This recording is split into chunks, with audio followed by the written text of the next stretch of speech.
all of you. I can already see that there are lots of colleagues in the cafeteria at the moment. Glad to discuss a topic which is not so sales-oriented topic, right? Because who wants to do compliance? But a quick question. Are any of you already working on the packaging and packaging waste regulation? Raise your hands. Next question. Have you heard of the packaging and packaging waste regulation? Raise your hands. Great, okay. So we'll be going very quickly through the regulation. And then the target is not to educate on the regulation, but the target is more to understand what needs to be done minimum for 2026 to ensure that the cosmetic products, the luxury beauty products that we are placing on the market are compliant, right? So the packaging waste regulation, interestingly, builds a bridge between the regulation and the operations. So what it's trying to do is, vision is to have all packaging minimized, all packaging recyclable as well as reusable. Yeah? So this is where the operations play a major role. Question is, where does your packaging end up when it becomes waste, right? What the consumer does with the packaging when they want to scan it with a QR code, what information do they get? And how do you comply with the regulation? Because the information, the compliance comes from the manufacturer as well as from the suppliers. Right? So I think that it's a bureaucratic storm. My colleagues differ and they say that it's a bureaucratic monster. But in any ways, this is the most bureaucratic regulation for packaging that has been introduced in the EU so far. What's happening is that the other countries, such as Switzerland, which is outside the EU, and now also the UK, are looking towards EU and adapting more towards this regulation. So right now it's an EU regulation, but very soon we'll have guidelines from other countries outside the EU also going in the same direction. The regulation comes on 12th August 2026. It brings EU-wide harmonization because although we have multiple member states in one entity EU, every country has a different set of national regulations today. Right? So this is a really good vision. Question is, how do you implement it? Yeah? So I'm coming from Germany, and Germany has a different set of regulations. France has a different one. Spain again doing something else, and now everyone has to come at the same starting line. The third point, which is going to impact us all in 2026, is data management and compliance. Okay? So remember we talked about the vision, that the vision is to have less packaging, more recycling and reuse. None of that is happening in 2026. Okay? That all is happening in 2028, 2030 and later. Okay? 2026, target is to be compliant with the regulation, have a conformity declaration, have the right documentation and digitalize data. Why to digitalize it? Why not do it via Excel? Why not do it on my SharePoint? This is something that we'll discuss. There are multiple articles. Let's assume each article is a target in itself, right? So you have to ensure that the packaging must be recyclable, it doesn't have any hazardous contents, it's having recycled content in it, right? So different articles, it's complicated because it's unclear how does each article impact. But if we look at the minimum that needs to be done right now for the brands, for the suppliers, for the importers of packaging, then we just talk about these two packages, these two articles. Article number 1, the Article 5, which talks about the substances of concern, and Article number 11, which talks about reusable packaging. These are the minimum that must be fulfilled by August 12, 2026. Yeah. If you look at the timelines, then there will be significant developments happening in these regulations itself. You'll see that in Article 5, the control on the materials will keep on going higher and higher. But for 2026, there are two aspects for Article 5. Let's go in depth. If we talk about food contact packaging, then there is a PFAS limitation. But since we are all in the cosmetics area at the moment, We are talking about non-food contact packaging, right? When you bring aerosols, when you bring cosmetic products, cosmetic packaging in the market, you have to ensure that the substances such as heavy metals are below the limit as per PPWR. Now the question is, how do you ensure that? If you're a brand, then your packaging supplier needs to give you a confirmation. If you're a supplier, then you need to have the right testing to have a certification, to have an evidence saying that your packaging doesn't have more than 100 milligrams per kilogram of heavy metals in them, right? And the heavy metals you can see already on the top. Now there are different ways to get the testing done, because if you have 1,000 packaging in the market and you get 1,000 packaging tested in a lab, it's going to cost lots of money, right? So what is a smart way to do that? But this is one important parameter that's going to impact us in the next 6 months. The other article is the reusable packaging. This is also going to come in force by 12th August 2026. If you're bringing reusable packaging in the market, then how do you prove that it is actually reusable, right? Do you participate in a reuse system? Are you paying for the collection? Are you having a deposit and return system? So these are the kind of evidences required to ensure that your packaging is in fact reusable. Now this is the most important article, Article 39, which very clearly says that every packaging, regardless whether it's sales packaging, transport packaging, cosmetics, food contact, must have a EU conformity declaration. Question is, what is a conformity declaration? I'm hearing for the first time for packaging, right? So the inspiration comes from the CE. Yeah, we all know that the CE mark stands for the electrical electronic devices. Every device has it. It's a way to prove that this device, this component has followed a certain standard. Yeah? What the EU is doing is they are taking inspiration from this CE standard and adapting it into the packaging world. Yeah? If we look in the CE world, every component has somewhere a CE logo. It doesn't mean that in 2026 every packaging should have a logo, but what will it mean is in 2028 every packaging must have a digital data carrier. In short, every packaging must have a QR code that I can scan it and I can ensure that this packaging is conformed. As a consumer, it gives me basic information that what is the recyclability, what is, let's say, the packaging material in it.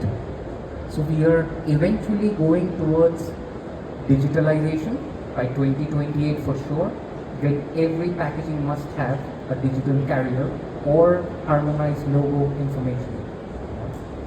So that's the inspiration. If you are aware of the CE, let's say CE concept, then you will understand really that in which direction is the EU going to go. Yeah. For the conformity declaration, this is the document that certifies that I have fulfilled the regulation from Article 5 to Article 12. This declaration must be supported by many technical documents from your suppliers if you're a brand owner. If you are a supplier, then you will have to provide many documents to your clients. Yeah. Here I am talking about evidence, technical specifications, confirmation that there is no heavy metal, that there is, let's say, recyclable packaging, there is certain recycled content. These are all evidences and technical documentations. In short, there's a lot to do before 12th August 2026. Question is how to do it. Because if you really start analyzing each and every packaging, then who is going to do the sales?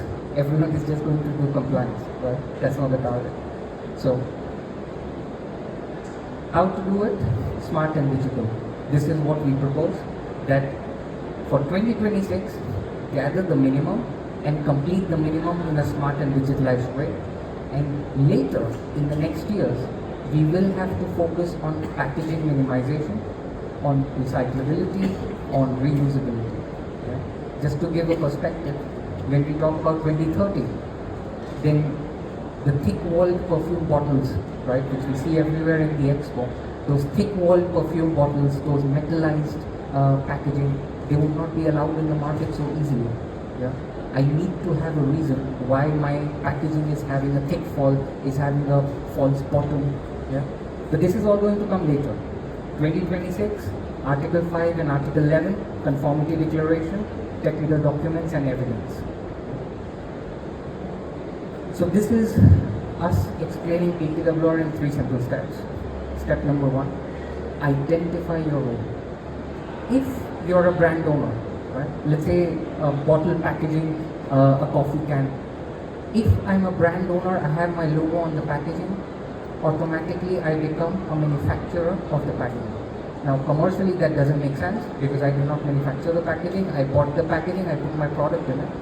But the regulation says that the company having their brand or logo on the packaging is the company with the highest compliance, right? So that company is technically a manufacturer. Yeah?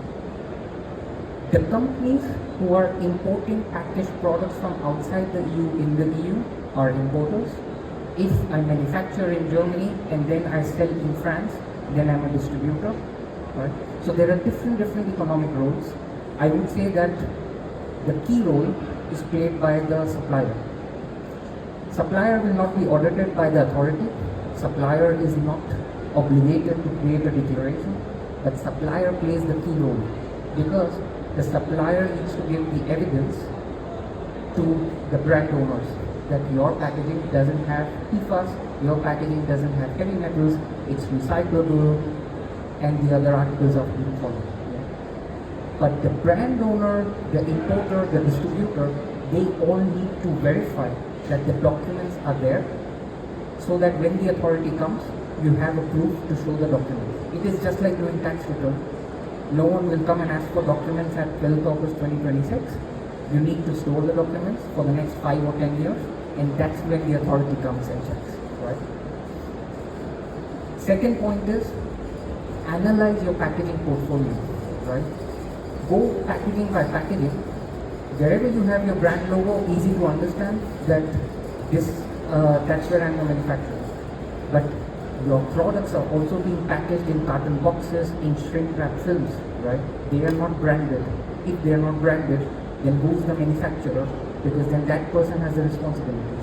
Right? So it's a complex process, but it can be broken down in simple terms that I identify what is my role, what is my obligation, I analyze the packaging portfolio, and I inform the suppliers that I need these technical documents in these formats. Point number 3, digitalize your data because it's going to be complex. There are many documents to maintain, many documents where you need supporting evidence. So it's going to be lots of data storage and management for the next 5 years and 10 years. So like I said, there are multiple economic operators. We are not going in detail, but from manufacturer to fulfillment service provider, that's where we come in the audit process from authorities. And supplier doesn't come under the audit process from authorities, but has the major role of supporting their clients. Now, how do we do it? What do we propose that how can you do it faster and smarter? Point number 1,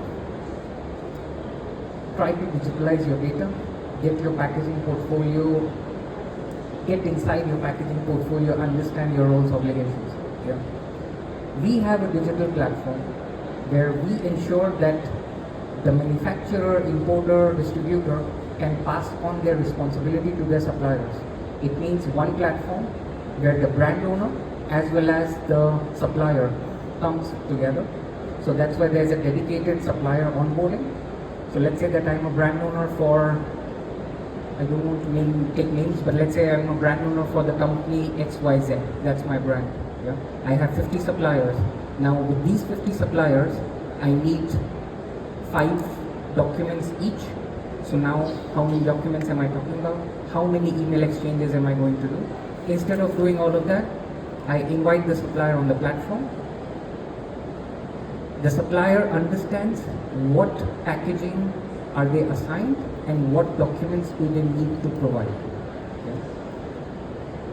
They get access to standardized templates. It means if I'm dealing with 50 suppliers, I might get 15 different documents. Maybe the language is different. I have suppliers outside of EU, gets even more difficult. By the way, I come from outside the EU, so I know how difficult it can get to explain packaging regulation in Asian countries, for example. So you get access to standard templates. You can upload, the supplier or the owner of the platform, it means the brand owner, can upload the documents, upload technical specifications. You can comment directly to the supplier saying that this is the format I want, or let's say these are the evidences required. If there is some communication that is missing, you do it all on the platform. You don't have to do anything on email anymore. And then once you have the information from the supplier and you have given which packaging are you placing on the market, you get an automatized creation of EU Conformity Declaration, right? So, starting from step number 1, what is your role?